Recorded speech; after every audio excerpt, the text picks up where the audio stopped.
Eu renovo os bons dias a todos, saúdo todos os presentes, naturalmente o Sr. Dom António Augusto, Bispo desta Diocese, e o professor Viriato Capela, que será o responsável pela primeira conferência da manhã de hoje, e em nome também do Centro de Estudos de História Religiosa, devo dizer que é com um enorme prazer que aqui estamos agora presencialmente, o ano passado foi à distância, para darmos continuidade a este pequeno projeto, pequeno na sua dimensão, mas, enfim, nem por isso menos importante, que foi o de celebrarmos o centenário, o primeiro centenário da Diocese de Vila Real, estabelecendo um percurso que servirá para reflexão e para, enfim, todos nós pensarmos um pouco, os vilarrealenses, mas não só, aqueles que, digamos, se foram associando ao projeto, pensarem um pouco o que é a construção de uma diocese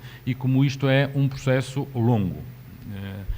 E por isso, como estarão recordados, este projeto de celebração do centenário foi pensado para 3 anos, a parte que nos foi confiada, numa felicíssima parceria entre a Diocese de Vila Real e o Centro de Estudos de História Religiosa da Universidade Católica, e, digamos, houve um colóquio, estes 3 momentos, um colóquio no ano passado, o primeiro colóquio, que serviu para refletirmos sobre o período que imediatamente antecede a Diocese à escala nacional.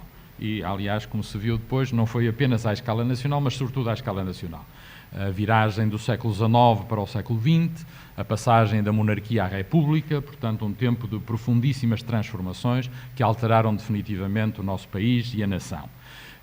E incidindo naturalmente particularmente sobre as relações Estado e Igreja, as complexas e conflituosas tantas vezes relações entre Estado e Igreja, um Estado que procura o seu espaço e uma Igreja que procura também readaptar-se, a Igreja institucional, mas também a Igreja dos crentes, da comunidade, adaptar-se aos novos tempos. Este ano, o ano que coincide, como o Sr. Dom António Augusto já referiu, o ano que coincide com o centenário propriamente dito, é chegado o momento de refletirmos de forma mais afunilada, entre aspas, sobre aquilo que conduz à criação de Vila Real, da Diocese de Vila Real. A Diocese de Vila Real, como terão oportunidade de ver pelas 2 conferências, não surge do nada, isto é, há ideias que vêm muito de trás, desde o primeiro liberalismo já se começa a pensar na eventualidade de uma Diocese de Vila Real, enfim, o tempo passou e só se consuma em 1922, mercê, como sempre acontece, de circunstâncias que potenciaram, facilitaram, o que não deixa de ser muito interessante, creio que com a conferência do Dr. Manuel Couto, que incidirá precisamente sobre isso, perceberemos que o tempo, à partida, nem seria nada favorável. Estamos na fase final da Primeira República, uma fase muito tumultuosa, não tardará muito, haverá, enfim, a Revolução do 28 de Maio, e, apesar disso tudo, apesar dos conflitos crescentes entre a hierarquia eclesiástica e o Estado, a verdade é que foi possível criar o espaço e as condições para a criação da Diocese de Vila Real. É precisamente sobre isso de que nós iremos falar hoje, com o professor Viriato Capela, que já apresentarei.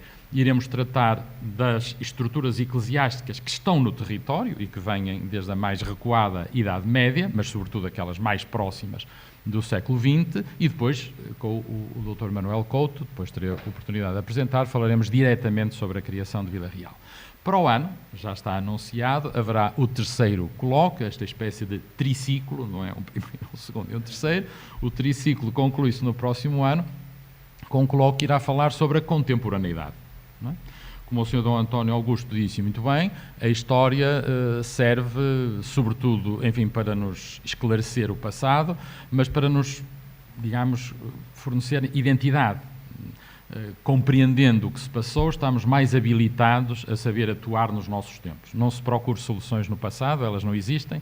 Isso é sempre um mau processo pensar que as soluções do passado são aplicáveis aos nossos dias. Nunca são, dão normalmente e invariavelmente mau resultado, mas permitem-nos atuar melhor. E é nesse sentido que vale a pena lembrarmos este passado e não simplesmente pelo deleite que ele nos proporciona, sem dúvida que proporciona, mas é mais importante que isso. Portanto, tem digamos, um efeito prático, ou espera-se que tenha um efeito prático.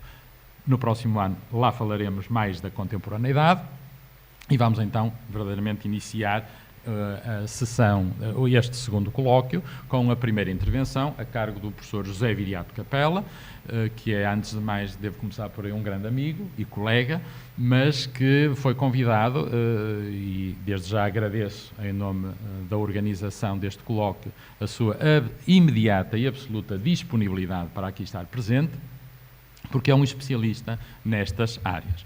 O professor Viriato Capella é professor catedrático jubilado da Universidade do Minho, tem uma longuíssima carreira que começou na Faculdade de Letras da Universidade do Porto, que aliás é a sua escola de formação, depois transitou para a Universidade do Minho, tem um currículo vastíssimo, portanto não tenho sequer a veleidade de aqui o resumir, diria apenas que há, digamos, determinadas temáticas que afloram com maior persistência na obra do professor Viriato Capella. Antes de mais, o estudo do municipalismo português, sobretudo a partir do século XIX, o estudo do primeiro liberalismo português, nomeadamente as revoltas minhotas, da Maria da Fonte, etc. E, digamos, mais recentemente, já tem uns anos largos, dedicou-se a uma empreitada absolutamente notável, não é por estar presente, absolutamente notável e raríssima em Portugal. O professor Capella chamou a si a gigantesca tarefa de editar por completo as famosíssimas Memórias Paroquiais de 1758, esse inquérito colossal, mandado fazer durante o consulado do Marquês de Pombal, para fazer uma avaliação geral do reino, em parte motivada pelo terremoto de 1755. É um manancial de informações absolutamente brutal. Já muitas dessas memórias tinham sido publicadas à escala local, todas as câmaras, enfim, ou às vezes as freguesias gostam de ter a sua memória, mas uma empreitada a esta escala é verdadeiramente notável. Eu não deixo de elogiar, claro que é uma equipe, porque é raríssimo, dito de outra forma, não é raro que em Portugal se iniciem estes projetos. A dificuldade é levá-lo até ao fim. E neste momento estamos mesmo a chegar ao fim, até do ponto de vista geográfico, porque creio que já só falta o Algarve. Évora e Beja e o Algarve. E, portanto, está-se mesmo a chegar ao fim e é uma tarefa absolutamente gigantesca. Quem tiver contactado com isto perceberá o labor, enfim, de grande escala e dimensão e de perseverança, que é algo que normalmente não assiste muito aos trabalhos na nossa terra e, por isso, o professor Capella não precisaria absolutamente de mais nada para coroar a sua carreira académica, mas com isto, claramente, passará à história. Não é? Como nós usamos aquelas designações do passado, quando se fala no Capella, fala-se nas memórias paroquiais, sem dúvida nenhuma. Por todas estas razões, era uma das pessoas, se não a mais habilitada para nos falar das estruturas eclesiásticas do espaço de Vila Real antes da Diocese, seguramente, se não era a mais capaz, pertence ao grupo limitado de pessoas que nos poderiam falar sobre isso. Por isso, muito obrigado, professor Capella, e tem a palavra.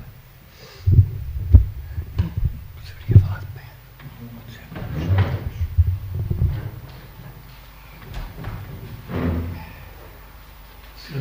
Dom António Augusto Azevedo, Excelência Pleníssima, Excelentíssima Comissão do Centenário da criação da Diocese de Vila Real,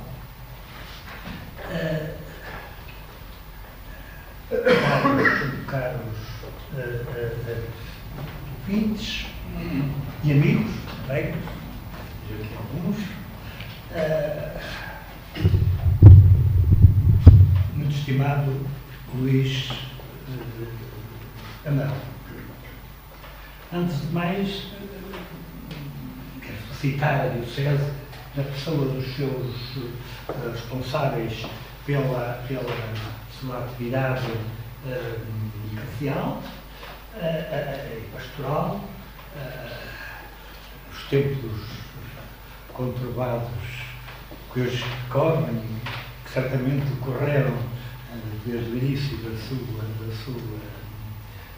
criação, portanto, associar-me também ao júbilo destes e às comemorações destes 100 anos, da honra que tenho em estar aqui, nesta ilustre Assembleia, e agradecer também o convite direto do meu colega e amigo Luís Amaral e à Comissão e ao Centro de Estudos de História Religiosa, porque me dá também a oportunidade de cumprir algumas obrigações para com o Centro, que eu sou membro do seu Conselho Científico, mas que tampouco tenho trabalhado para a instituição. E, portanto, vou cumprir alguns dos meus deveres. Permitam-me uma abordagem talvez demasiado genérica ao tema das dioceses em Portugal, da fundação e desenvolvimento das dioceses em Portugal, de certo modo para ver se consigo dar alguns elementos para entroncar na comunicação que aqui particularmente nos interessará, certamente, que é a das origens da criação da Diocese de Vila Real. Vou abordar esta minha intervenção em dois grandes capítulos. O primeiro, o movimento geral e as suas circunstâncias da criação das dioceses portuguesas, e depois alguns indicadores. Aliás, fui buscar aos testemunhos dos dois parques memorialistas das duas paróquias, a Vila e Vila Real, São Dionísio e São Pedro, para dar alguns horizontes e do trabalho estatístico sobre as paróquias que integram a Diocese, dos conselhos que integram as paróquias, dos conselhos que integram a Diocese Real, para dar uma perspectiva do conjunto dos equipamentos existentes que poderiam, de algum modo, potenciar a criação de uma Diocese. A criação, se me permitem acompanhar os papéis, porque para não perder, senão meu vida pode ser o fim da picada.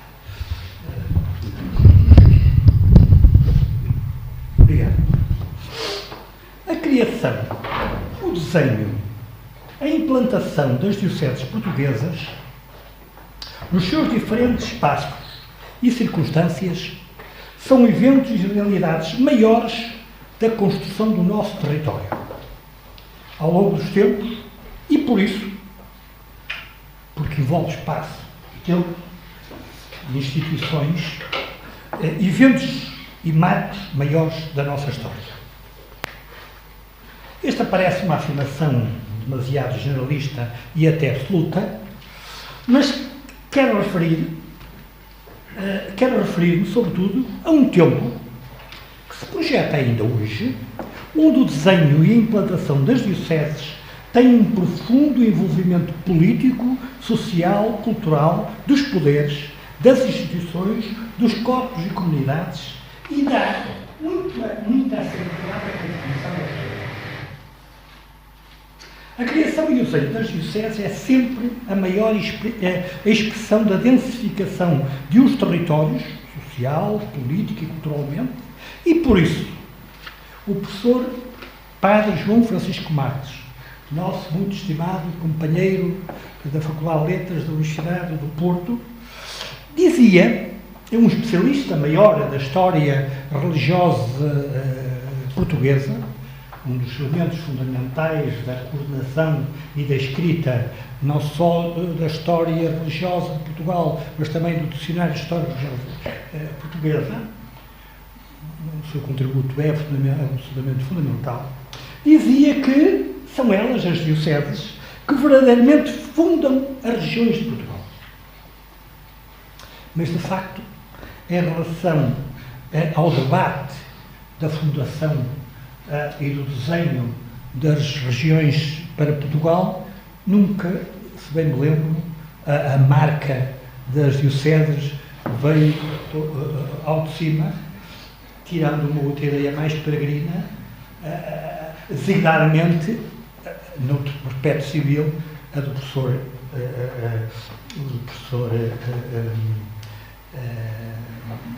que é o constitucionalista, professor Não, falecido professor administrativo.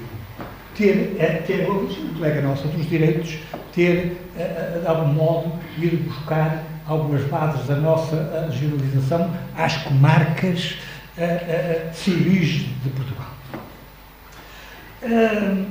Fixemos, pois, em breve relance, os principais caminhos e momentos da instituição e desenho das dioceses portuguesas ao longo da história. Em mais aprofundado estudo, era possível ver como este desenho das dioceses vai seguindo a conformação e emergência dos espaços e, sobretudo, dos territórios. Território enquanto espaço cultural e político organizado da nação portuguesa.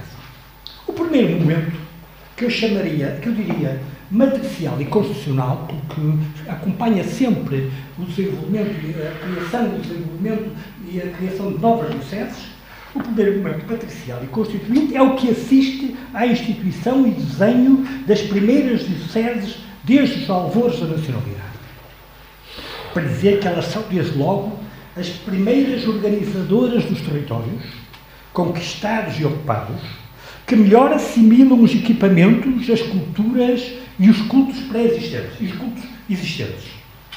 Certamente não com a rapidez com que a descreve a cronística, a historiografia, a memorialística da época clássica, do século XVII e até da Academia de História, que, sobretudo do século XVI e do século XVIII,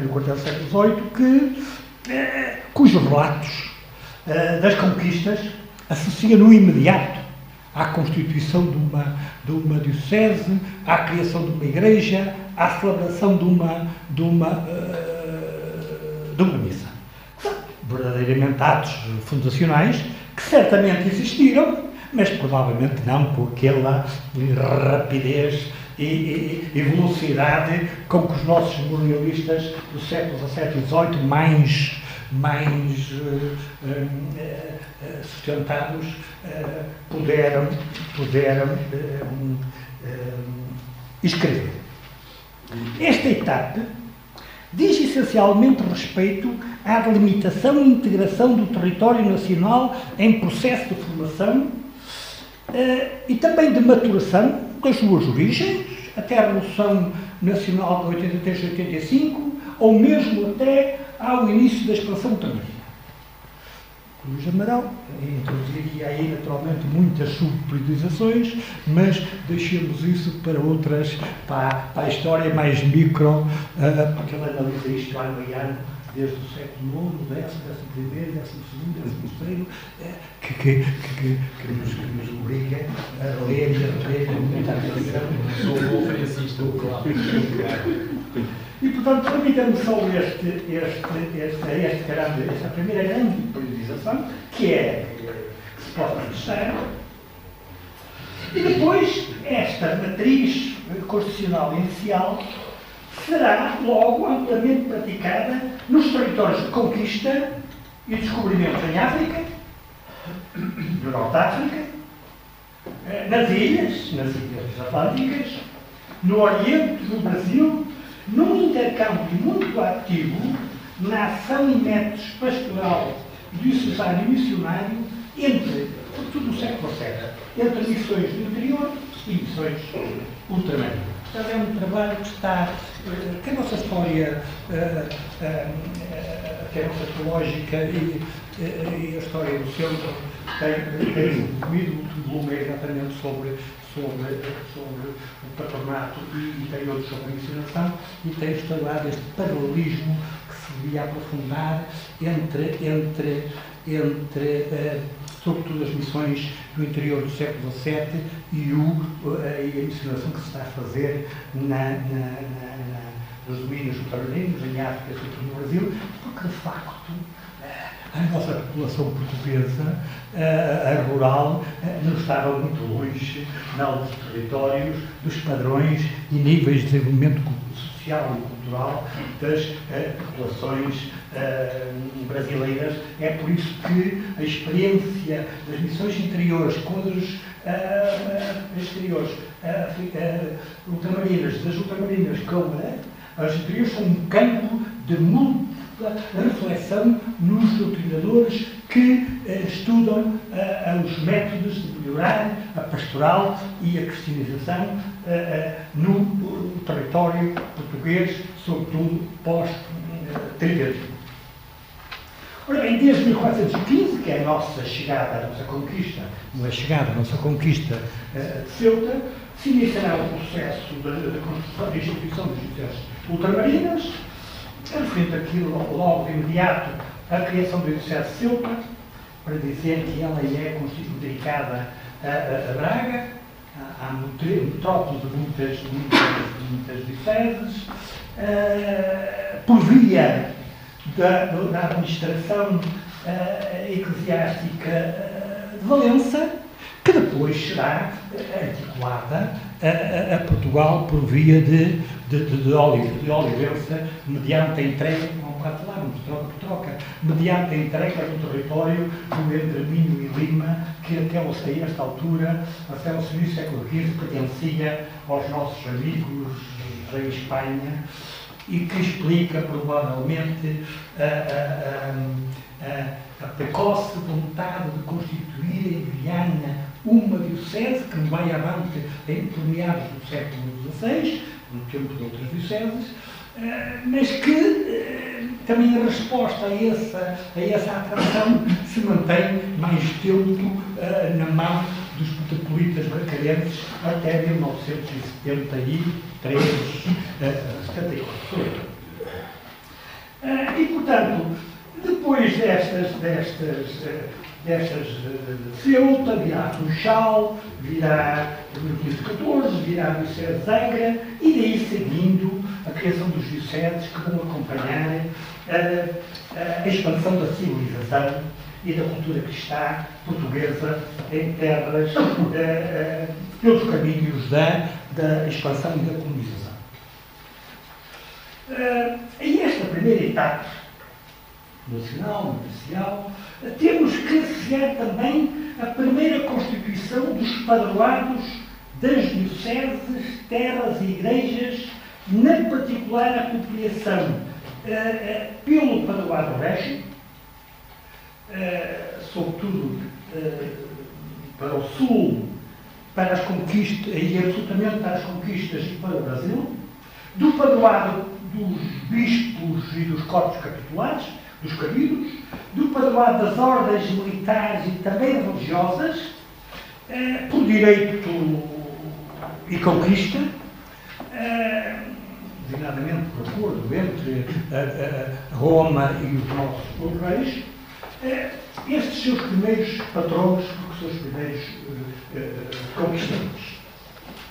No patronato, como sabem, ou no padroado, como sabem, organiza-se no antigo regime, até o fim do regime de padroado, em que ofício e benefício dão uma corpo e matéria à realidade, organiza-se, como é sabido, o direito sobre os ofícios e benefícios eclesiásticos, o seu acesso ao usufruto, à criação das dioceses, da mitra e dos seus capitulares, das paróquias e suas responsabilidades face aos diocesanos e patrões.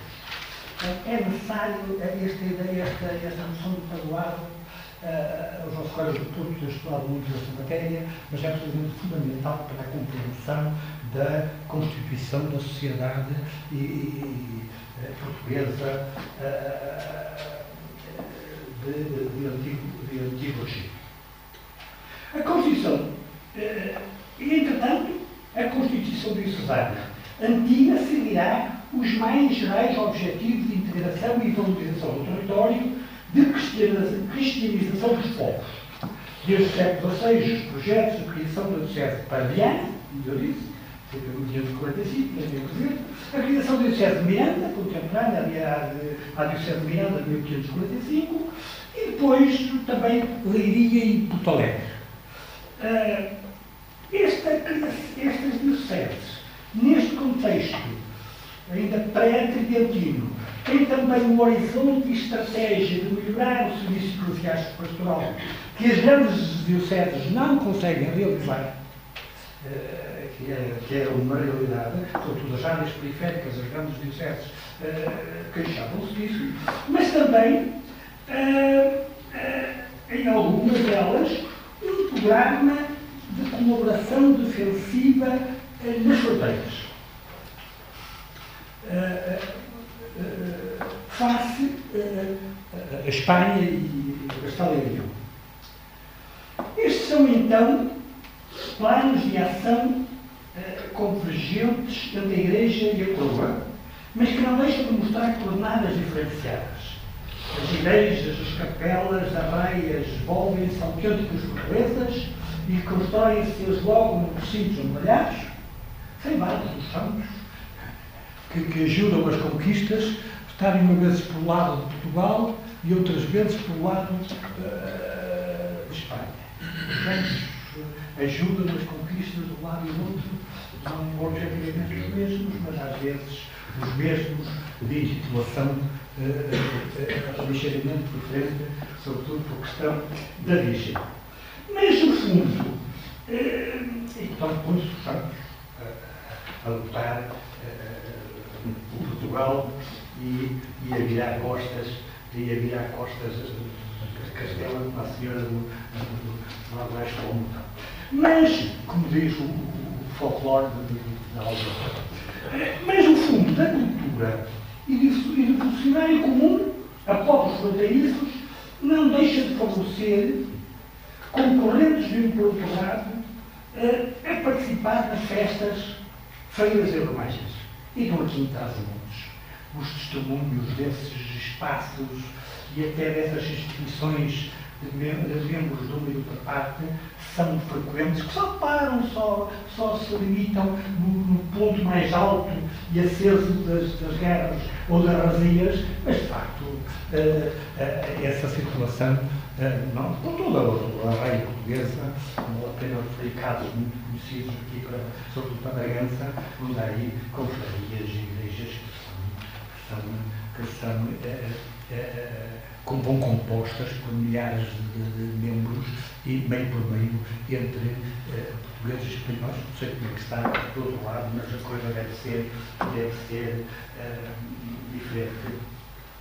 Isto, embora também se construir não só na Senhora do Almontão, de costas viradas a Espanha, Castela, mas também a própria Sé de Miranda não deixa de estar de costas bem voltadas para o outro lado do rio.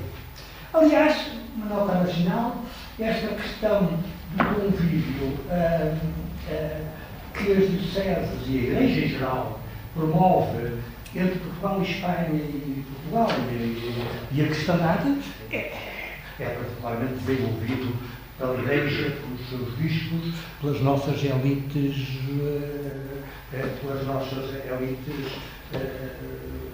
culturais e em termos de crises graves políticas, a Igreja de um e de outros lados e as dioceses têm servido de apoio a estas excursões. Lembraria dois casos, que diz respeito a gente terá muitos mais casos, mas lembrava a memória de um reitor da nossa universidade, um jesuíta, o padre Lúcio Craveiro, que teve que sair de Braga e que foi acolhido pela Casa Jesuíta em Espanha, vivo, e deu momentos históricos maiores, não vamos dizer a Guerra da Restauração, mas da Guerra da Independência, o que foi o acolhimento de Portugal, dos bispos portugueses, da Diocese de Braga, aos parcos que não assinaram a Constituição francesa. E, portanto, tiveram um melhor acolhimento em Portugal. Coitados, alguns deles também foram objeto de alguma perseguição, porque fica a ver também que também, pelo facto de vir de França, trariam algumas ideias menos conformes. Mas, neste período mais antigo, a correspondência epistolar entre bispos é realmente absolutamente importante. Nunca me esqueço da importância da correspondência que eu vi entre o bispo de Évora e Elvas e o Maians, em Espanha, duas figuras maiores das luzes portuguesas e da renovação da cultura e da filosofia religiosa portuguesa do tempo da Ilustração, neste caso no horizonte da Ilustração católica. Um segundo momento de criação de terras será o da ação e afirmação do poder e ordem eclesiástica e diocesana que corre na etapa pós-tridentina.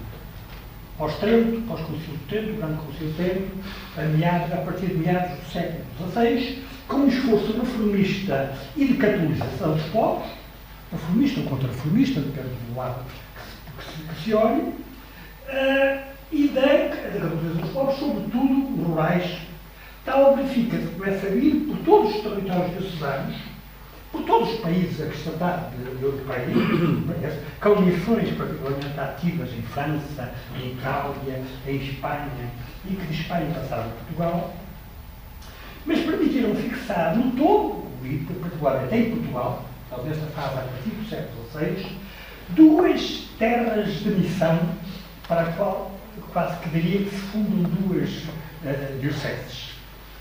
Duas terras de missão no Alentejo, quer dizer que não houvesse outras terras de missão, ligadamente a tal sempre contada do arrozo, do qual na passagem falávamos do nosso rei lá Clodeu dos Mártires, não é? Onde cantavam bendita seja a Santíssima Trindade e Irmã de Nossa Senhora. Isso era era mais acessível, porque eram as outras confusões maiores desta cultura nacional. Portanto, a criação, e portanto, para o Alentejo, com a criação da Diocese de Elvas, terra de missão, e no Algarve, uma espécie de segunda fundação da Diocese, porque a primeira pouco tinha feito, e que era uma histórica, que é fundacional, ligada em selos, pós-selos, mas que, de facto, precisam do movimento da contraforma e da ação de um bispo notável pouco conhecido. A ele doutorei, Dom Francisco Barreto II, sobrinho de Dom Francisco Barreto I, que, ao contrário do tio, teve uma ação pastoral absolutamente singular.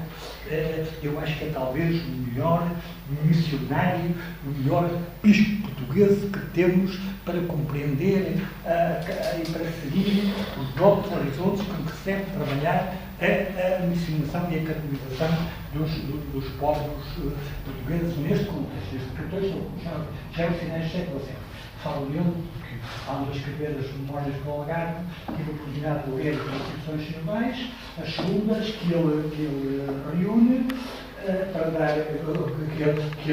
o qual ele reúne o símbolo para publicar as Constituições Generais, e depois escreve um texto, 3 anos depois, que é chamado As Advertências, que são uma espécie de guia, com menos rotinório do meio que as Constituições, de tal maneira que permitisse aos padres e também às populações ler e entender na missa aquelas matérias que os párocos, pelas Constituições e os missionários leem em missa. E, portanto, a Diocese de Elvas e a Diocese do Algarve, que eu diria que é uma segunda fundação, ao passar de Silves, um bocado decadente, para Faro, cidade mais ativa e, portanto, verdadeiramente sede que agora abre uma nova etapa à vida diocesana no Algarve, por ação, sobretudo, deste primeiro visitador pessoal de Dom Francisco Barreto. Ora, este tempo, o pós-tridentino, é em Portugal também, do maior florescimento do direito canónico, que dá mais largo poder e capacidade política e religiosa à atuação da ordem eclesiástica. Enquanto direitos e dos fundos de direito para o nosso governo e administração. Depois da Idade Média, temos a fase renascentista do século XVI, Manuelino e até Bernardo III, que criaram o direito civil, cresce de novo e traz algumas limitações ao direito antigo, aos direitos antigos, mas agora é do século VII, do século posterior, é realmente a etapa decisiva do crescimento do direito canónico face ao direito civil. Estamos no tempo dos grandes bispos canonistas. O nosso velho professor Arnaldo estamos falando sobre a limitação dos bispos e a limitação dos bispos humanistas, dos bispos filaicos anteriores pelos bispos canonicistas do século VII. Estamos realmente do tempo dos grandes bispos canonistas, de publicação de grandes textos doutrinários e constitucionais, as chamadas constituições sinodais dos bispados, onde o direito canónico adquire a posição de quase exclusiva fonte de direito. Apesar das limitações que o autor Dom Sebastião faz com clareza para que sempre se reserva a última instância, tem causa crimes, mas nos outros casos para o direito civil, de facto, o direito canónico é maioritário. Eu tive a oportunidade de ver um esboço do regimento para a nossa Universidade de Braga, esqueço-me, que nesse tempo estávamos na metrópole de Braga, tinha a Braga um belíssimo texto, que vamos falar no nosso arquivo, que é o regimento do auditório eclesiástico. Belissimamente escrito, tudo bem, já preparado para a edição.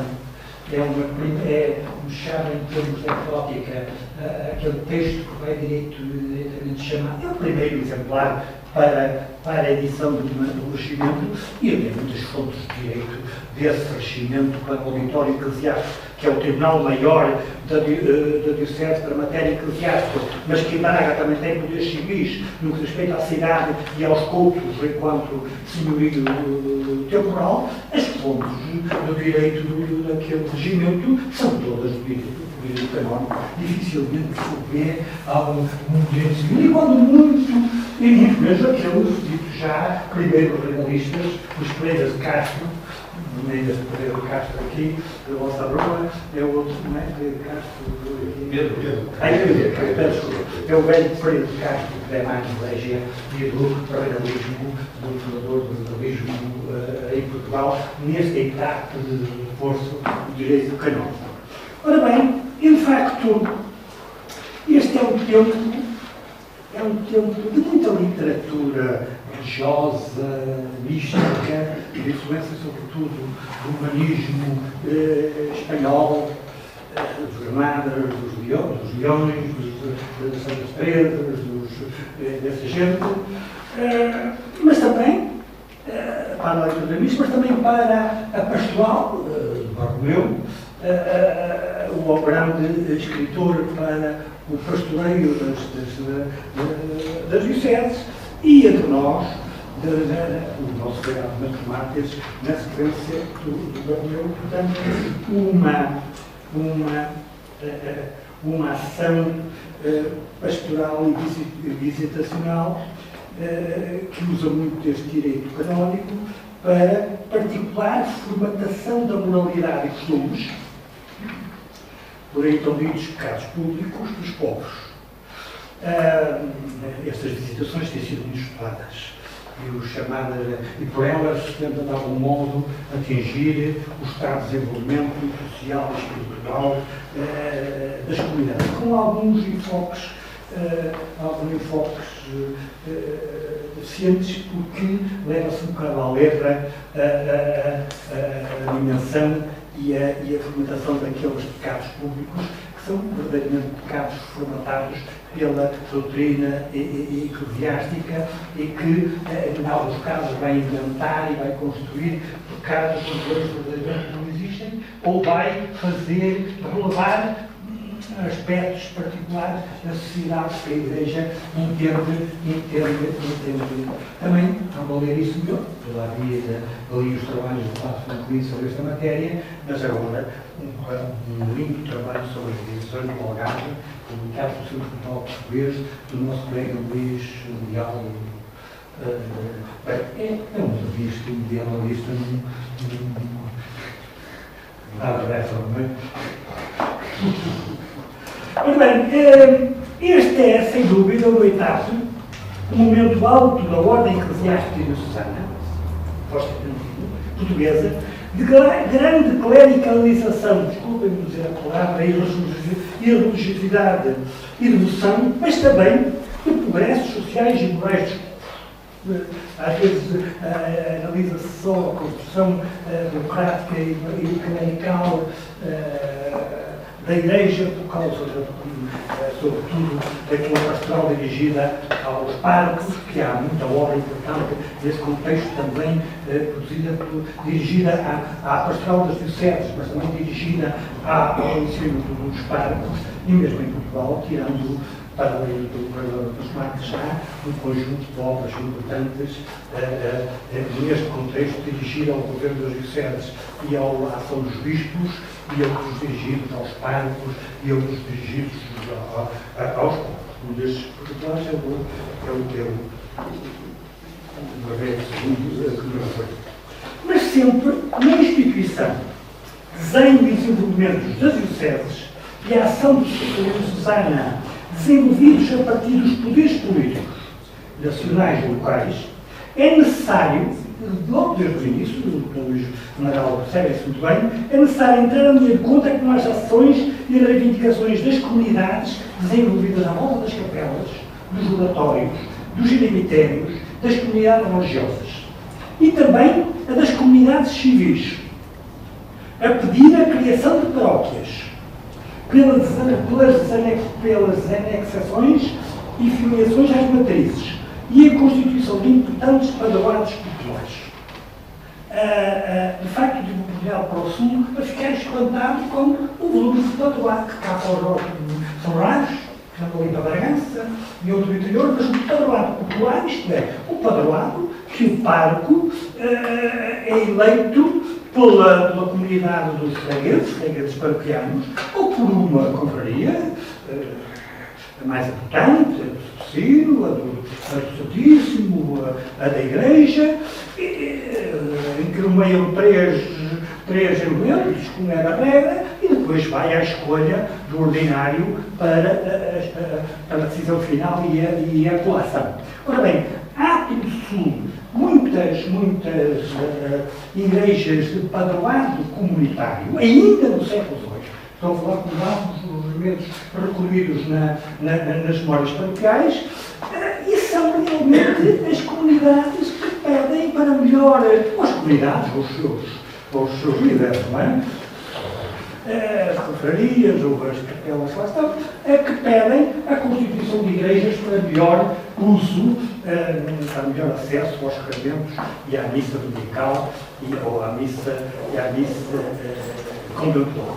De facto, se as dioceses, em processo de expansão, criam paróquias, como quadrícula e suportes maiores do seu desenvolvimento, também estas reivindicaram mais próxima ação pastoral e, no seu conjunto, podem pedir mais proximidade e ação pastoral aos ordinários e a suportar a reivindicação e a criação de dioceses. Sem tempo, o tempo das luzes, dito das luzes, do século XVIII, em particular da sua segunda metade, cria um quadro novo da relação entre a coroa e os bispos e os territórios diocesanos e logo a criação das novas dioceses. Esta é uma fase de criação de muitas dioceses.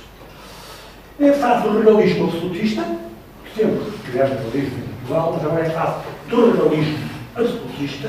Como sabem, aumenta o poder civil ou se equilibra o poder civil sobre o poder eclesiástico e submete os bispados e os bispos ao poder do governo. De facto, o regalismo da época pauline de muitos efeitos e continuidades.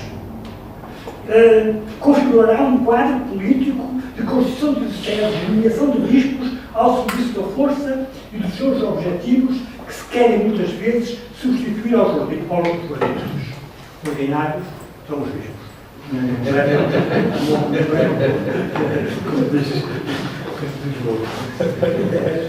Nesta fase, eu às vezes tenho que lá do tempo que estou. Às vezes penso no desenvolvimento de alguns bispos, de algumas palavras, e algumas tomam um termo muito pejorativo, algumas muito meio eclesiástico. Temos que ver isso. Já não digo ordinário nem os vigários, duas palavras grandes do nosso momento eclesiástico, mas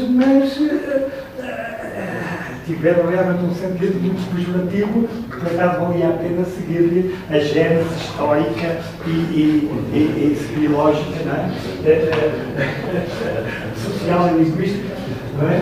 Da semiótica social e linguística, que poderia ajudar a seguir o sentido pejorativo e negativo que estas duas palavras, que nos são tão caras, do ordinário e do vigário, tomaram no nosso linguajar popular. Esta fase é a ilustração, é a criação das dioceses, algumas das quais se mostrarão até um tanto inviáveis, que eu digo ao nosso cardeal patriarca, que foi incardinado numa delas, não é? Que se fazem por razões políticas e de controle do território e sociedade, por parte de Pombal, como é o caso da criação neste tempo da Diocese de Pinhel. Nosso Manuel, nosso colega, nosso presidente do nosso Centro de História Religiosa, foi presidente. Como é o caso da criação neste tempo da Diocese de Pinhel, da Diocese de Aveiro, não é? Penso que está certo. Penso que ele foi primeiro encadenado em Pinhel, depois foi lá para baixo e depois é que veio ao ponto que foi para Lisboa. Diocese de Pinhel, Diocese de Aveiro, a Diocese de Bragança, em 1770, que depois toma a dignação de Pinhel de Bragança, da Diocese de Penafiel. Ainda que o realismo, na sua melhor definição, na sua definição política melhor, tenha dito que faz isto para reforma e melhoria da Igreja, porque a própria Igreja não é capaz de critério, a doutrina e o pensamento que sabe onde começa e onde, sobretudo, onde acaba. Mas era esta a justificação da educação. O próprio Pombal quis dividir a Diocese do Algarve em duas dioceses. Uma para Barlavento e outra para o Sotavento. Que mais uma diocese, vejam lá a força da educação, onde havia a maior sobreposição entre a ordem civil e a ordem religiosa. O Reino do Algarve, ao Reino do Algarve, entidade política própria na Constituição portuguesa, Constituição territorial e política portuguesa, tem também uma diocese que abarca todo o território, mas Pombal também por razões pastorais, a gente sabe que estas coisas têm a ver com mediações em concreto. Queria constituir duas dioceses, mas nada, diga-se parte, que a Igreja não tenha feito mesmo antes, certamente a dar o ensinamento ao Pombal, a divisão da Diocese de Lisboa em duas dioceses. A Diocese de Lisboa, em 1617, no tempo da criação do patriarcado e da colocação do primeiro patriarca em Portugal, no tempo de João V, divide a Diocese de Lisboa em duas dioceses, uma na Lisboa Oriental e Lisboa Ocidental, a Diocese de Lisboa Oriental, uma na antiga Diocese, outra na nova patriarcal, ia dizer nova patriarcal, tem patriarcais, logo no início, mas na patriarcal. E, portanto, isso ainda as duas dioceses ainda puderam conviver aí 20 ou 30 anos, mas depois teve que se voltar a reunir, por causa era impossível.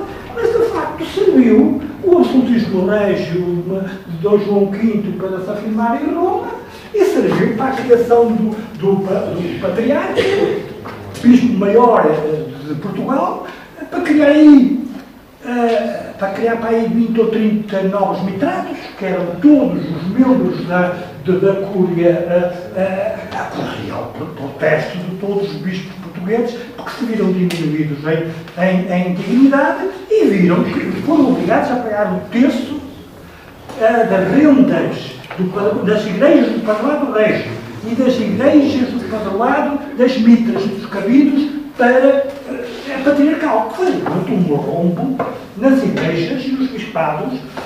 Não é só o facto do nosso arcebispo não poder vir do Algarve para Braga, ou de Bragança para Braga, com a cruz levantada, sem pedir autorização a ninguém, nem ter que fazer circuitos nos isentos.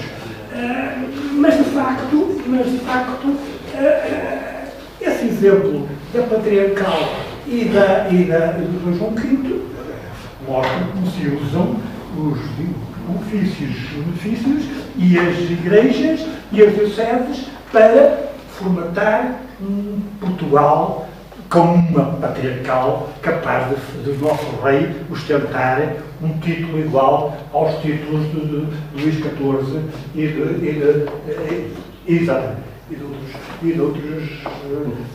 de outros monarcas.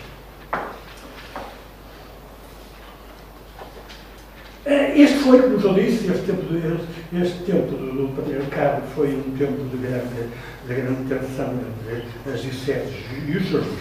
Ora bem, por sobre o regalismo, este regalismo absolutista, e depois a seguir, portanto, desde 1750 em diante, e a divisão e nova organização dos poderes da monarquia constitucional liberal, isto é, do século XVIII, financiador, para o século XIX, devemos nesta etapa sublinhar também outro aspecto que dele em grande medida decorre e agora mais se desenvolve.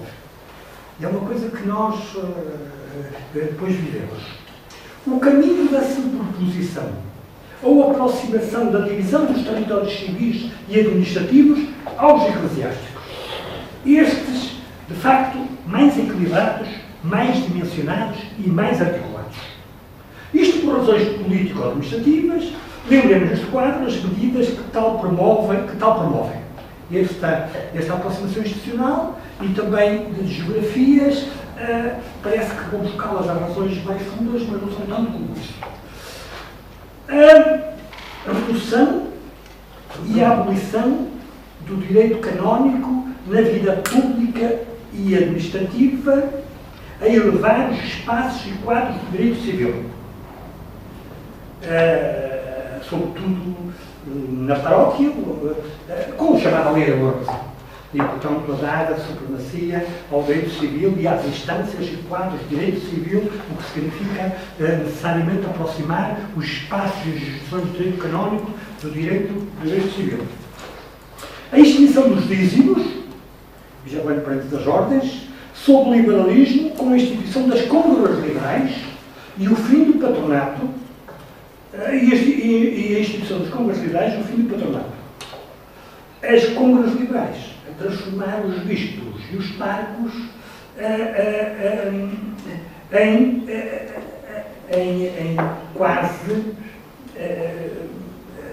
funcionários públicos, com resistências, conhecidos processos. E logo, desde meados do século XIX, a criação do registro civil, desprendendo definitivamente o Estado das informações estatísticas e eclesiásticas, designadamente em matérias de registro de população e de testamentos.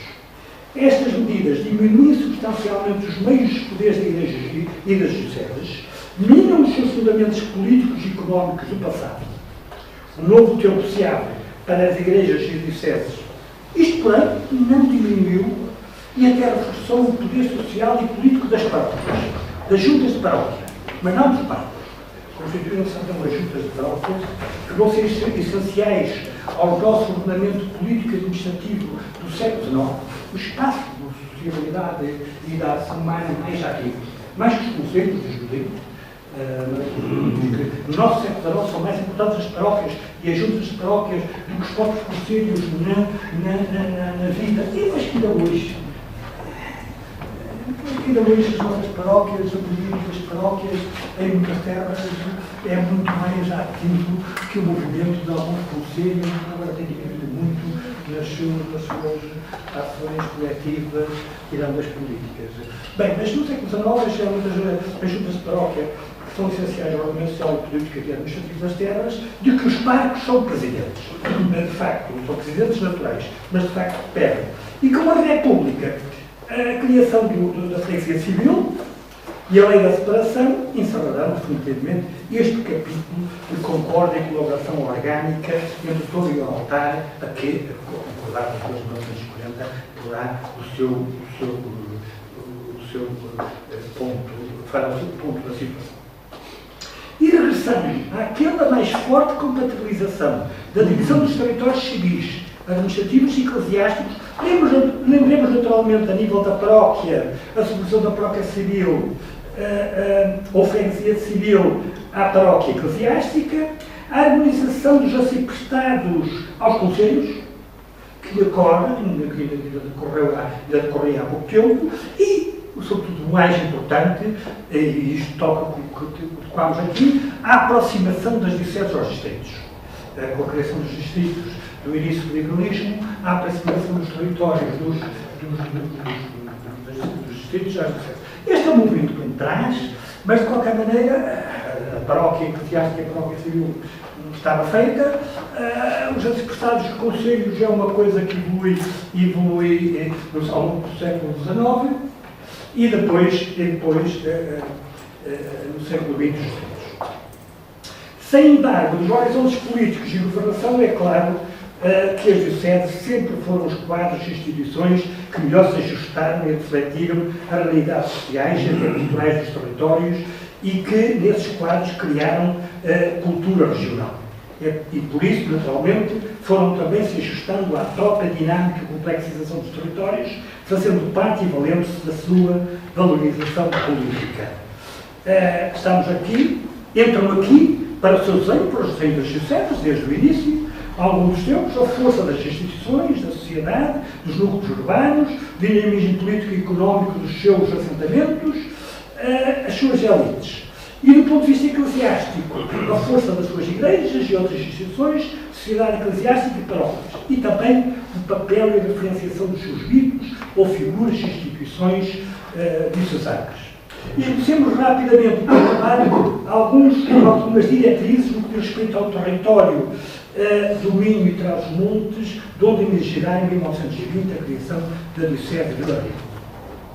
Permita-me recuar a 1658, estou a ter estas memórias, certamente um período muito distante de 1920, mas não tão distante como isso, porque de facto, como se refere, em 1820 sabemos que em 1820, não é neste quadro ainda, se pede a criação da Diocese.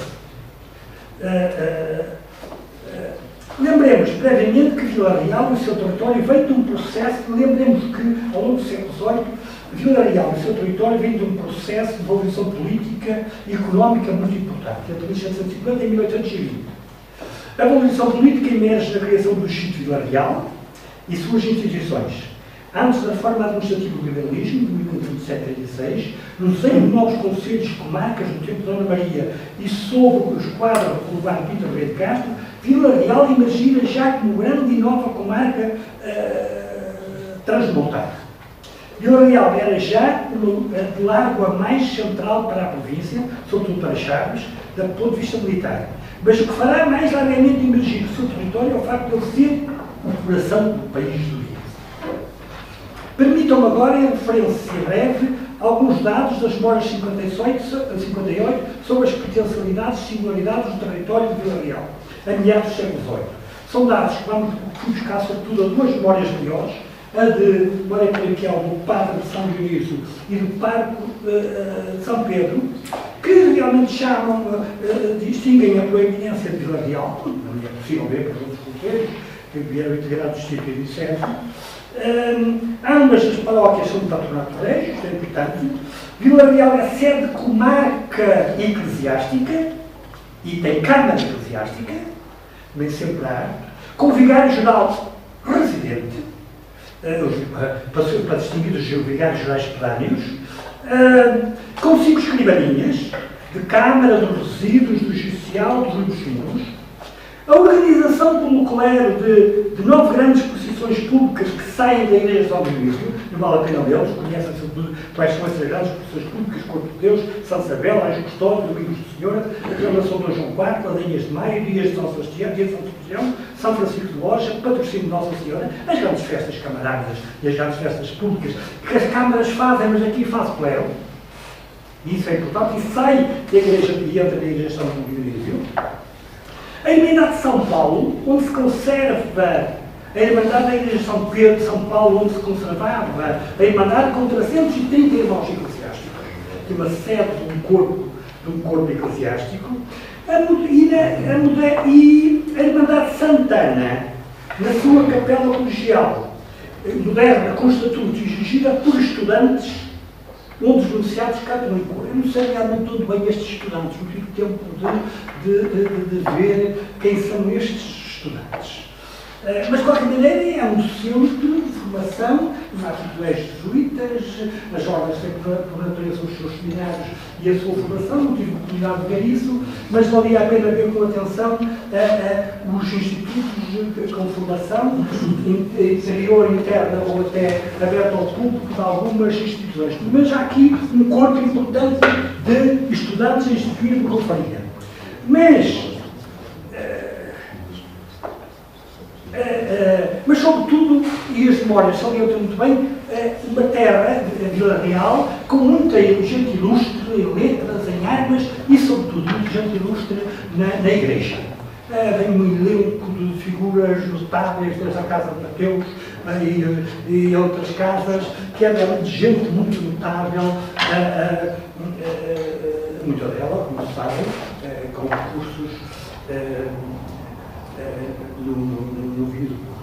Do ponto de vista da estruturação do território, que virá constituir o primeiro distrito, nas 250 paróquias, e depois da Diocese, nas 256 paróquias da Bula de Criação, de registrar marcos que enquadram este vasto território ao nível das estruturas da Diocese da Carense.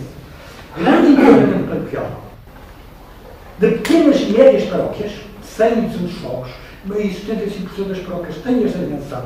O foco pode multiplicar por 3,5, 4 e ver qual é a população. E levar o número de abades e reitores, priores não, que são aquele grupo do clero mais rico e mais beneficiado, face aos curas vigários, que se constitui ele também, estes abades e estes reitores, em padroeiros. Disputam o padroado das igrejas em todo este território, ao Cabido, à Mitra e a outras instituições.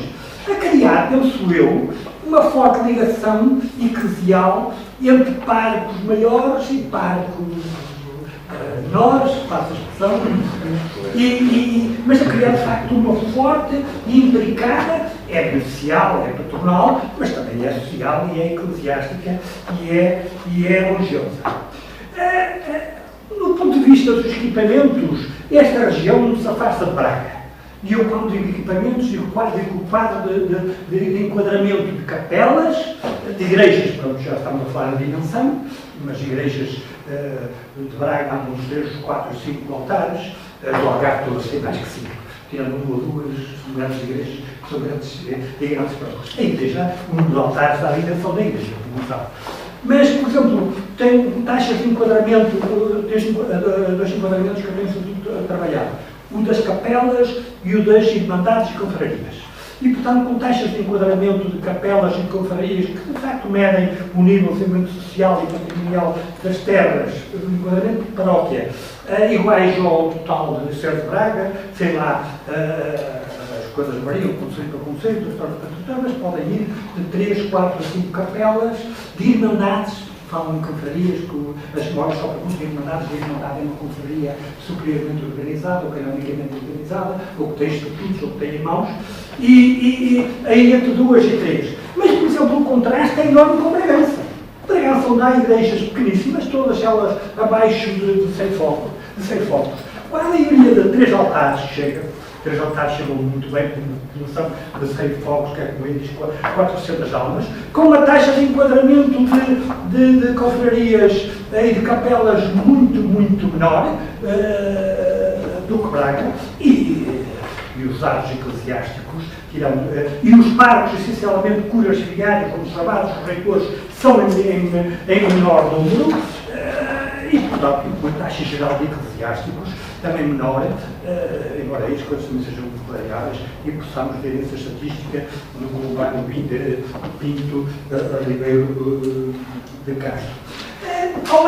Dentro deste território, só para acabar, só há um que realmente faz há uma instituição que é particularmente relevante na unificação destes territórios. São as visitações. As 3 visitações de Vila Real cobrem cerca de 106 paróquias. A primeira, a segunda e a terceira parte saem todas de Vila Real. E depois há as 2 outras visitações, a do Sevilhado de Barroso e a segunda e terceira parte de Chaves, que cobram cerca de 91 freguesias. De facto, este território, que eu chamaria de autarca, poderia eventualmente também avançar para a constituição de uma diocese, mas de facto, por exemplo, não teve o que Vila Real teve. Não tinha um distrito. Não conseguiu realizar o distrito, da criação distrital de 1836, porque de facto, se tivesse um distrito Chaves, se tivesse conseguido conquistar a Bragança ou a Vila Real ou a Braga, tinha de certeza condições para ter também uma diocese para o Alto Tâmega, não estou aqui a avançar para o Alto Tâmega, porque de facto é mais pobre, tem menos sociedade, e certamente também por esse facto não teve a parte social e a parte das elites culturais ilustradas que suportaram Vila Real. Meus caros, era isto basicamente o que eu queria dizer, chamar a atenção para este longo percurso da formação das dioceses, que algumas das razões estão sempre presentes nas dinâmicas entre os bispados e as suas comunidades, mas também nas dinâmicas, como o nosso Presidente chamou a atenção, entre os poderes políticos e os poderes civis, para melhor construir os territórios humanizados de Portugal, e voltando à fase inicial, porque de facto é dos Vicentes que melhor se sente junto. Podia entrar por outro domínio mais complexo, que era a parte cultural, sobretudo no dicionário. As diferenças do dicionário, que não são fundamentais no quadro diocesano, mas são fundamentais no quadro do norte e sul de Portugal, e, portanto, desse ponto de vista, o dicionário português criou a maior unidade do dicionário cultural imaginário, nas capelas, nos altares das igrejas, nas confrarias, criou a maior unidade cultural que existe em Portugal, e só se nota a composição do sul de Lisboa para sul, onde a Senhora da Conceição e o Santo António são dominantes, e o norte de Portugal, onde a Nossa Senhora do Rosário e o Santo António são dos dominantes. Há 2 grandes oposições que se encontram em Lisboa ou na região centro de Portugal, e aí se concretizam estes 4 grandes dicionários imagéticos, tirando a paixão, o desenvolvimento, os outros mais espirituais, mas estes grandes imaginários são realmente aqueles que compõem a unidade cultural do povo português, nas suas igrejas, nas suas capelas, nas suas irmandades, com estes pequenos ajustamentos entre o norte e o sul que se estão a fazer por volta de 1700, por meados do século XVIII. Muito obrigado.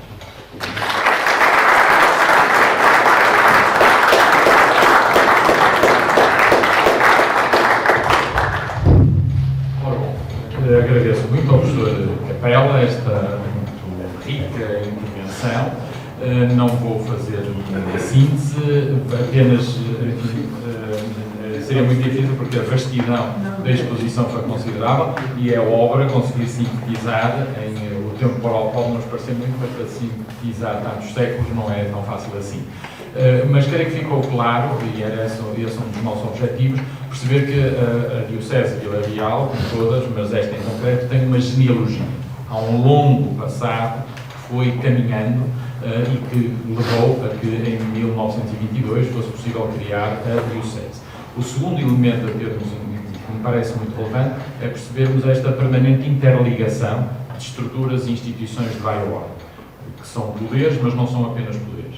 Quando nós falamos em história religiosa de Portugal, estamos a falar apenas de história de Portugal. É uma das formas de nos acercarmos à história de Portugal, e Portugal não é o único em termos europeus, mas é um dos países onde, digamos, a história da Igreja e da instituição se entrelaça desde as origens com a criação daquilo que é o Estado e a nação a que todos nós pertencemos. É impossível, é absolutamente impossível, já para não dizer um equívoco do ponto de vista científico, aliarmos das instituições eclesiásticas. Elas fazem parte, digamos, absoluta da construção de Portugal. Por isso é que os temores de terra, assim, quando ocorrem no conjunto do Estado, são sempre consentidos pela instituição eclesiástica, eu diria praticamente até aos nossos dias, mas garantidamente até à primeira metade do século XX. Terceiro elemento que me parece que servirá para reflexão e o professor Capela chamou muita atenção para isso, são os permanentes compromissos que se têm que realizar entre os vários poderes. Muita da conflitualidade que nós, enfim, os historiadores, estamos habituados, eu estava a ouvir estas coisas, uma parte considerável, vem já tudo do período medieval, não lhe dá nem maior nem menor relevância, mas esta discussão sobre como se articulam os poderes e os direitos, é uma discussão, enfim, que vem desde a mais antiga Idade Média, mas já nos finais do século XIII, erradamente, mas enfim, comumente chamadas concordatas que Dom Dinis estabelece com Roma, visam exclusivamente questões jurídicas, saber quais são os limites da aplicação do direito civil e os limites da aplicação do direito canónico. Estamos nos finais do século XIII, chega-se ao século XVIII, o problema permanece. E, portanto, esses equilíbrios, muita da conflitualidade surge desses equilíbrios de poderes que às vezes não se sabem muito bem também quais são os seus limites e, portanto, vão empurrando a verem até onde ir. O último elemento que eu gostaria também de chamar a atenção, que também é permanente e recorrente, e já que estão aqui vários sacerdotes, tem sempre a ver com a formação do clero. A formação do clero e o problema da formação do clero, por isso é que no século XVI e XVII, muito animados por Trento, há tanta produção literária no sentido de formar. Claro que aí o desafio protestante tinha elevou consideravelmente a discussão e não era qualquer um que tinha capacidade para saber discutir o argumentário e a contestação vindo do lado protestante. Mas o problema da formação é permanente. Já na Idade Média, depois no período moderno a mesma coisa, por várias razões, mas porque se espera uma pastoral mais eficaz e porque popularmente, creio que ainda hoje é assim, há uma colagem absoluta entre o trabalho pastoral e a validade, nomeadamente sacramental e da pregação. E, portanto, dito assim em português corrente, o que significa, e as queixas muitas vezes vêm nesse sentido, é que um mau clérigo, os sacramentos proporcionados por um mau clérigo são maus sacramentos. E, portanto, cola-se à figura do clérigo se é melhor ou se é pior, a qualidade da missa é melhor ou é pior. Popularmente é assim, mas isto é uma queixa que vem, não é do século XVII nem do século XVIII, vem sempre. Não é? Colar-se entre a Igreja institucional, vem-se, esforça, como aqui vimos, com tanta produção, tanta legislação, de tentar pôr as coisas no sítio, mas é um problema recorrente. Bom, não me estou a substituir nem a sintetizar, são apenas algumas grandes linhas dos muitos elementos que aqui foram apresentados e, sobretudo, tão bem concatenados, e insisto, para terminar como comecei, para percebermos que a chegada a 1922 tinha atrás de si uma longa genealogia, uma longa história que torna compreensível que em 1922 se cria a Diocese. Mas isso será para a segunda conferência. Vamos agora fazer um breve intervalo, teremos depois a segunda conferência e depois o debate que juntará as duas exposições.